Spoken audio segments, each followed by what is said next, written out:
સખવદર ગામે રહેતા મહિલા અલગ અલગ પ્રકારના સાબુ તૈયાર કરી વેચાણ કરી રહ્યા છે।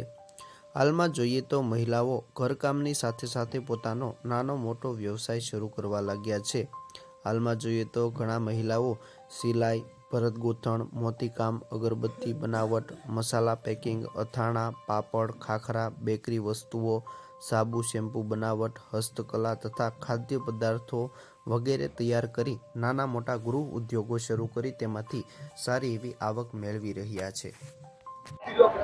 મારું નામ કોમલ સાડ છે। હું સિહોર તાલુકાના સખવદર ગામથી આવું છું।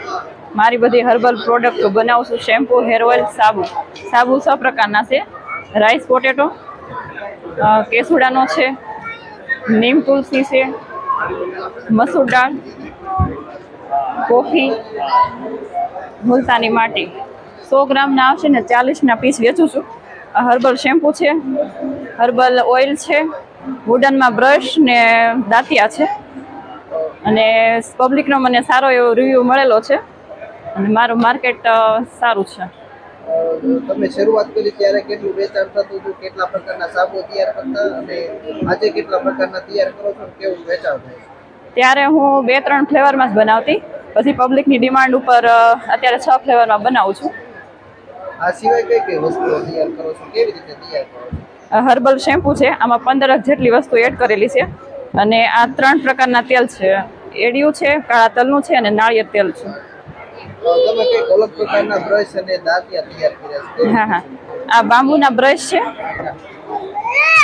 આ નીમનું દાંતિયો આવશે।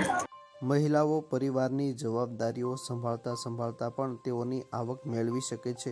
મહિલાઓના સશક્તિકરણ માટે સરકાર દ્વારા પણ અનેક યોજનાઓ અને સહાય અમલમાં મૂકવામાં આવી છે।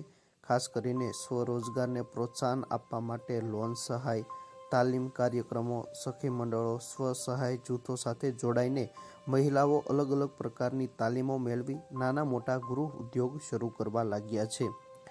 ભાવનગર જિલ્લાના સિહોર તાલુકાના સખવદર ગામે રહેતા કોમલબેન, જેઓ અગાઉ ઘરકામ જ કરતા હતા, પરંતુ તેઓએ જોયું કે અન્ય મહિલાઓ સખી મંડળ સાથે જોડાઈને પોતાનો નાનો મોટો ગૃહ ઉદ્યોગ શરૂ કરવા લાગ્યા છે, જેના થકી અન્ય મહિલાઓ સારી એવી આવક પણ મેળવી રહ્યા છે, જેથી કોમલબેન પણ સખી મંડળ સાથે જોડાયા। હાલ તેઓ હાનિકારક કેમિકલનો ઉપયોગ કર્યા વગર અલગ અલગ પ્રકારના સાબુ, શેમ્પૂ તેમજ હેર ઓઇલ તૈયાર કરે છે। શરૂઆતમાં તેઓ 1 થી 2 પ્રકારના સાબુ તૈયાર કરતા હતા, પરંતુ ધીરે ધીરે લોકોનો સારો રિસ્પોન્સ મળ્યો। આજે તેઓ 5 થી 6 પ્રકારના સાબુ તૈયાર કરે છે, જેનો 40 રૂપિયા કિંમત રહેલી છે। હાલ તેઓ મહિને 10,000 રૂપિયા કરતાં પણ વધુની આવક ઘરકામની સાથે સાથે મેળવી આત્મનિર્ભર બન્યા છે।